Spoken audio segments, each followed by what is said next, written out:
వాడు వీరదత్త. దుస్తులు చూస్తుంటే బిచ్చగాడులాగే ఉన్నాడే. వాడి వస్త్రాలేంటి ఇంత మురికిగా ఉన్నాయి? వీడికి, దృశ్యంతికి, నక్కకి, నాగలోకానికి ఉన్నది తేడా ఉంది. చిచ్చి. ఇలాంటి శుభకార్యానికి వచ్చేటప్పుడు మంచి దుస్తులు వేసుకురావాలని నీకు తెలీదా? ఇక్కడికొచ్చిన మా చుట్టాల ముందు నువ్వు మా పరువు తీయాలని ఆశిస్తున్నావా? నాన్న సరిగ్గానే చెప్తున్నారు. మీరొక పెళ్లి కొడుకులా రాలేదే. కనీసం మీ పెళ్లి రోజున ఒక మంచి దుస్తు వేసుకొని రావచ్చు కదా. నా అక్క మిమ్మల్నెందుకు భర్తగా ఎంచుకుందో నాకు అర్థం కావడం లేదు. నేను ఎన్నుకున్నది ఆయన్నే, ఆయన వేసుకున్న దుస్తుల్ని కాదు.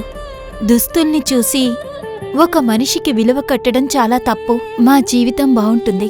సరిగ్గా చెప్పావు. మన కుటుంబ గౌరవాన్ని ఎంత బాగా కాపాడుతున్నావో వసుంధరా. మీరు కోప్పడకండి. ఈ వివాహం ఒక పొంతుకు రానివ్వండి. ఆ తర్వాత వాళ్లతో ఉన్న సంబంధాన్ని మనము తెంపుకుందాం. ఈయన ఎక్కడో. మీకు నా నమస్కారాలు. మీ ఇద్దరు అల్లుళ్ళు చాలా వింతగా ఉన్నారే. రాజ్యసభ మంత్రికి నమస్కారాలు. రండి, ఇటువైపు రండి.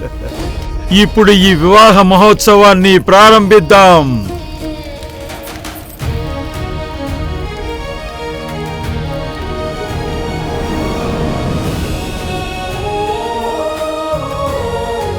ఈ రోజు నువ్విక్కడికి నడుచుకుంటూ వచ్చావు.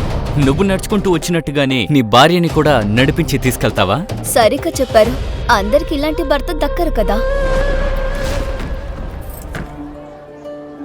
వసుంధరా, ఇక మనం బయలుదేరదామా?